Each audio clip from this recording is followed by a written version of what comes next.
Morning. Okay, so having some thoughts. It's the 23rd today, and hopefully we're going to get some information out of Lagarde at this summit, or whatever it's called, about how they're going to work going forward for the European Central Bank. So it got me thinking. How does it work? What would it do? How would they bring that in? And this is my take on the situation, only my take. But if the central banks bring out a digital currency, how are they going to get people to use it? And how are they going to incentivize people to buy into it? Rightly or wrongly, don't know how this is going to work. So this is my conjecture on how it could work. But what if the government gave the central banks the permission to set up in advance, so it's not mined, the correct amount of coins to match the currency? So for example, the amount of sterling that we have in the country. So basically they set up the amount of coins to equal the sterling, maybe with a little bit more as a backup that can be put in escrow, controlled by whoever. And then basically, in order to get people to buy into it, they enhance it. So instead of, for every pound that you turn into digital currency, and that pound gets taken out. So if you every time that you use digital currency, that then means that the physical cash is taken out of circulation. It would have to be on a 1-for-1 basis. But what if the incentive is maybe for every pound you pay, you get £1.5 back? Or they might even do more than that to help people to maybe get rid of some debt. Because if we go into negative interest rates, and some countries already have, then they are going to be paying us to have debt. And they can't have that. You know, at the moment they're pretty much giving it away. You know, bank base rate is 0.5%. So that doesn't give them any wiggle room. So I'm thinking that if they incentivize people to change over their cash, in inverted commas, because how many of us actually see cash? It's all digital. So they would be incentivized to maybe go over to a digital account or digital currency account or something like that. In which case the sterling crypto coin, for the sake of a better word, we would exchange every pound that went in, would enhance up by 5% to £1.05p, or something in that region, and that's their way of giving you an incentive to use them. And then gradually, bit by bit, that means that all the money will come into the system. So there will be a finite amount that you can get, but then what you do for every 5% enhancement that you get on your money, what you're doing is you're increasing your value. It would slightly decrease the value economically, but then those who are savvy will be using that to pay off their debt. Or there might be a caveat that you know, you get an extra enhancement if you use that money to pay off some form of debt, so credit card, loans, mortgages, whatever. Although mortgages are pretty much, a lot of people, they weren't stupid, were they? They started encouraging us 20 years ago to go into fixed rates, not stick at the variable rate. Because most variable rates are like, I don't know, 2% above bank base rate. So whoever's on variable rate at the moment is sitting on round about 2.5%, whereas the rest of us thought, oh, you know, all this this palaver about bank interest rates could go up to all-time highs, 10%, could be double figures. Get yourself fixed in now. How many people fix themselves in to a rate that's sort of 2, 3, sometimes if you take out longer, could have been 4% if you'd have done it a couple of years ago, over the longer term. So what they've done basically is they've stopped people from being able to take advantage of the lower interest rates. They're not stupid, are they? They saw this coming. Gotta sneeze.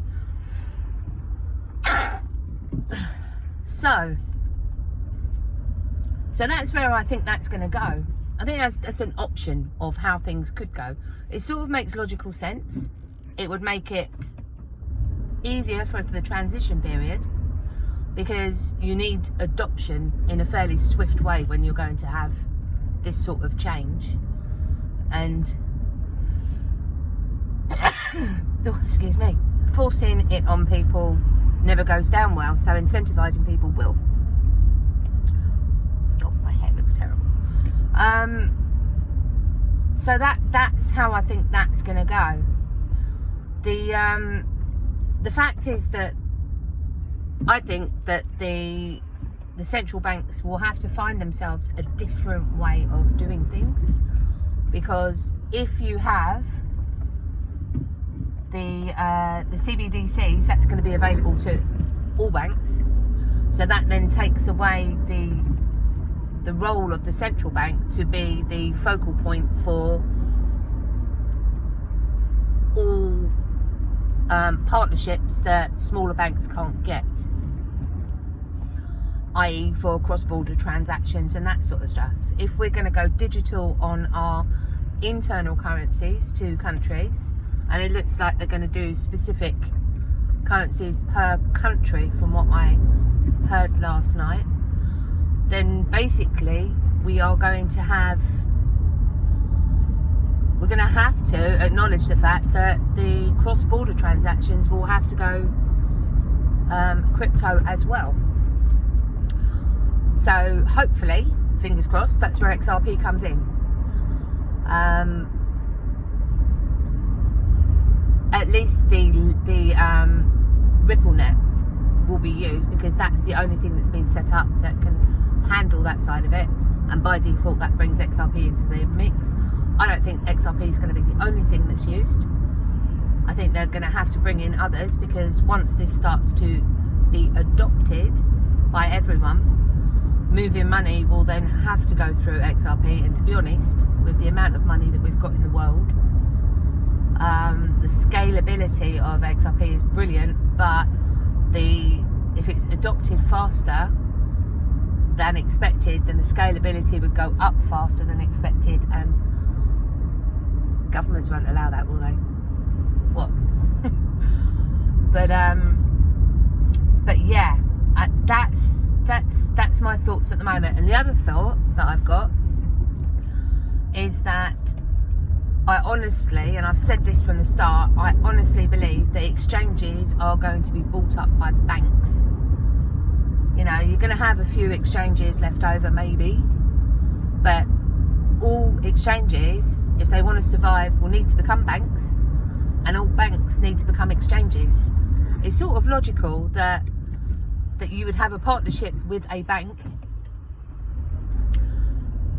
and a bank would have a partnership with an exchange, so they're not trying to reinvent the wheel on something that's already available. And by that, governments will actually be able to control, because they control the banks. Well, they don't really control the banks. Big money controls the banks, but you know what I mean. But the regulations are already in place in the banks. They're not in the exchanges. I can't work out why they haven't brought more regulations in. And that sort of makes sense if they're waiting for a consolidation of exchanges to banks. It sort of makes sense that they would hold back on the regulations, because the regulations aren't really going to be needed. Hold that thought. We'll see whether that actually becomes a thing.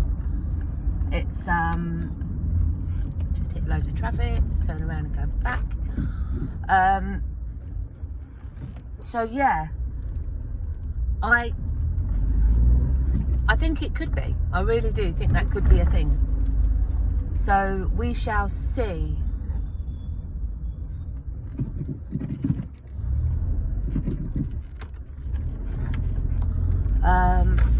So yeah, that's my thought of the day. Let me know what you think. Follow me on Twitter. Just a quick update. We have a website that is pretty much done for the DLT conference in LA. It's looking awesome. I'm getting really excited now. Watch this space. We might actually do a quick reduction in price for maybe, I don't know, a week or 14 days coming soon. So keep an eye on the website, because that's because it's in LA. Obviously, people need time to plan for it, and you can't plan for it unless you've got a ticket. So I'm talking with the boys from Love for Crypto.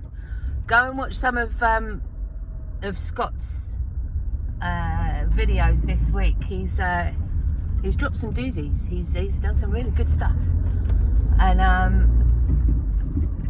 And yeah, LA, 2 days worth of your favourite YouTubers, Twitter community.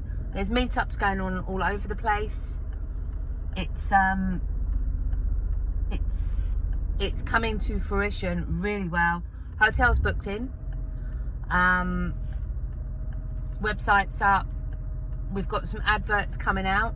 So that's going to be amazing, because we've managed to pull some of the coverage from Manchester into that.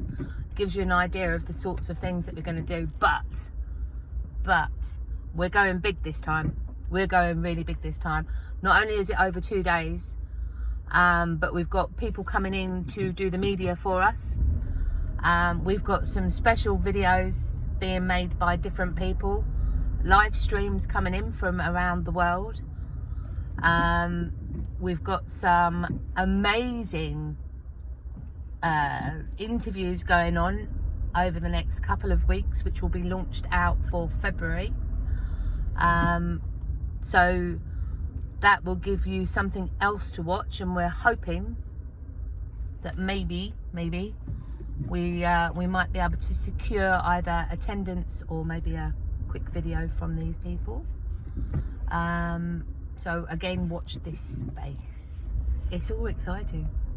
It's hard work. I've never done anything like this before, but anybody watching this, if you want to sponsor us for LA, we're open. We've got sponsorship packages set up. There's going to be, well,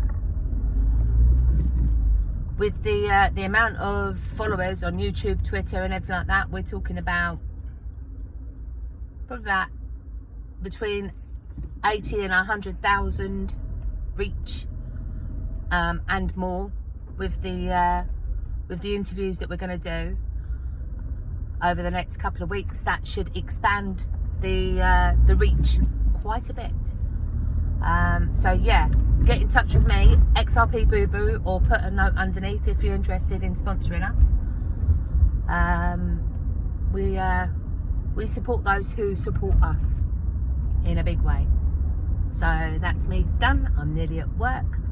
I've done 14 minutes, bloody hell. Right, I will catch you later. Hopefully at some point I'll start live streaming again. So I will catch you possibly on the morrow. So good evening, good morning, good afternoon, good evening, or good night, wherever you are in the world. Take care. Bye.